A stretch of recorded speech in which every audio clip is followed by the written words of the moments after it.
pinaagi sa pagtugot nga gihatag kanako ni Hesukristo. Ako mobunyag kanimo sa ngalan sa Amahan ug sa Anak ug sa Espiritu Santo. Amen.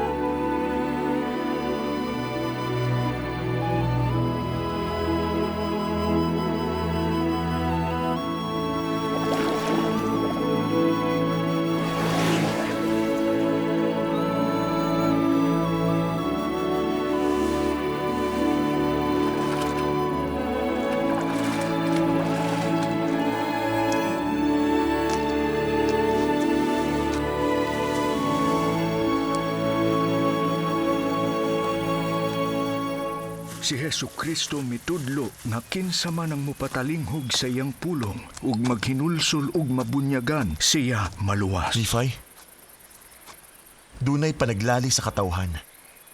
Sa unsa ngalan tawagon ng simbahan?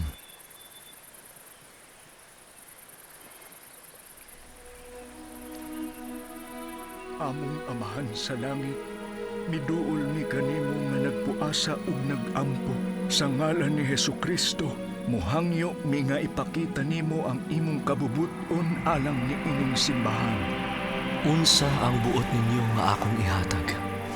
Ginoo, kami buot nga ikaw musulti namo unsay among itawag ni ini nga simbahan. Kay may panaglalis taliwala sa katawhan bahin ni ini.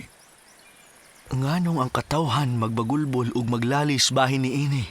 Wa ba sila magbasa sa kasulatan? Nga kamo kinahanglan mo dala sa ngalan ni Kristo, nga maoy akong ngalan? Kay niini nga ngalan, kamo tawagon sa katapos ang adlaw.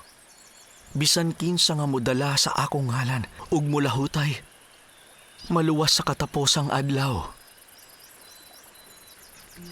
Busa, bisan unsay inyong buhaton, buhata pinaagi sa akong ngalan, kamo mo tawag sa simbahan sa akong ngalan. Ug motawag sa Amahan sa akong ngalan aron siya manalangin sa simbahan alang kanako. Kini ba akong simbahan kon kini dili tawagon sa akong ngalan? Kon ang simbahan tawagon sa ngalan ni Moises, kana simbahan ni Moises. O kon kini tawgon sa ngalan sa tao, kana simbahan sa tao. Apan kon kini tawgon sa akong ngalan, kana akong simbahan. Kon kana natukod sa akong ebanghelyo.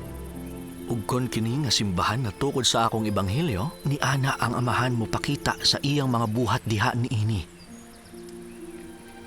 Gihatag ko kaninyo ang akong ebanghelyo. Ako mianhi sa pagtuman sa akong Amahan, kay siya may padala kanako. Ug ang akong Amahan mipadala kanako nga ako ituboy sa krus. Ug human nga ako matuboy sa krus, nga ako makadala sa tanan nga ri kanako.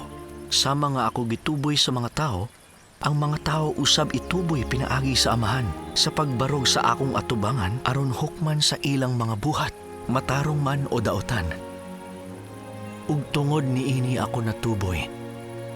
Busa sumala sa gahom sa Amahan, ako modala sa tanan nga ri kanako nga sila mahukman sumala sa ilang mga buhat. Kinsa man ang maghinulsol ug magpabunyag sa akong ngalan, siya mapuno.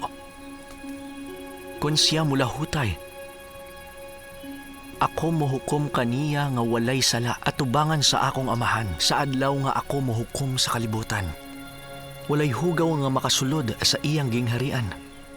Busa walay makasulod sa iyang kapahulayan, gawas adtong nakahuga sa ilang mga sapot sa akong dugo, tungod sa ilang pagtuo ug paghinulsol sa tanan nilang sala, ug sa kamatinud-anon hangtod sa kataposan. Kini ang kasugoan.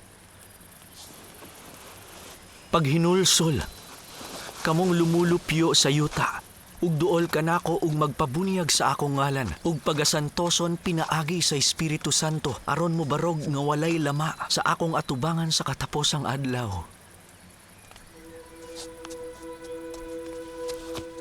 Kini ang akong ebanghelyo, ug kamo nasayod sa angay ninyong buhaton sa akong simbahan, kayang inyong nakita nga akong gibuhat, kamo mobuhat usab.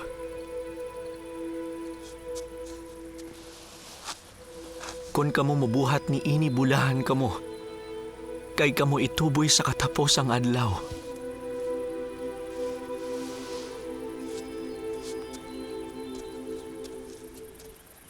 Isulat ang mga butang nga inyong nakita ug nadungog, gawas ni adto nga gidili.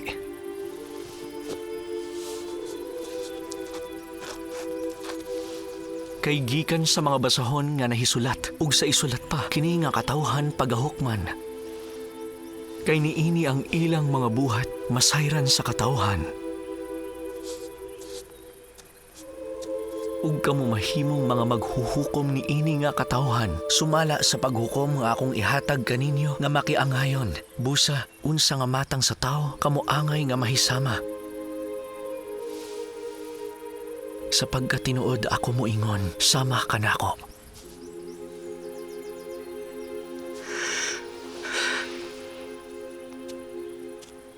Ug ako mo adto sa amahan. Sa pagkatinuod ako mo ingon, bisan unsay inyong pangayoon sa amahan, pinaagi sa akong ngalan, ihatag ka ninyo.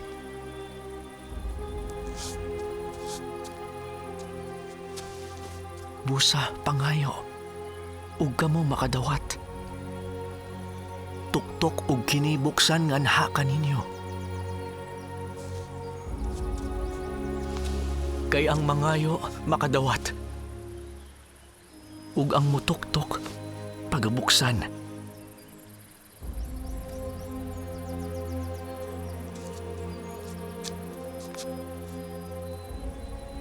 Sulod kamo sa higpit nga ganghaan. Kay higpit ug bigot ang agianan paingon sa kinabuhi. Ug pipila lang ang makakaplag ni ini. Apan lapad ug dako ang agianan paingon sa kamatayon. Ug daghan ang mupanaw ni ana hangtod moabot ang kagabhion diin wala nay buhat nga mahimo.